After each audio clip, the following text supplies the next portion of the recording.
Hi friends, good morning. I am Arunkumar Vestige. இன்னைக்கு வெஸ்டேஜ் ப்ராடக்ட்டில் நம்ம பார்க்கக்கூடிய ப்ராடக்ட் பேர் வந்து assure natural hand and body cream பற்றி தான். இந்த க்ரீமில் என்னென்ன பயன்கள் இருக்குது, இதெல்லாம் நமக்கு என்ன நன்மைகள், இதை பற்றி உங்ககிட்ட ஷேர் பண்ணுறேன். வாங்க வீடியோக்கு போகலாம்.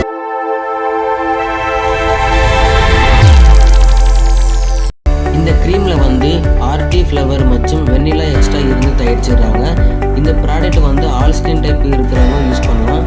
இந்த க்ரீம் டெய்லி நம்ம யூஸ் பண்ணும்போது நல்ல ரிசல்ட்டும் தருது. சில பேருக்கு முழங்கை அப்படி இல்லைன்னா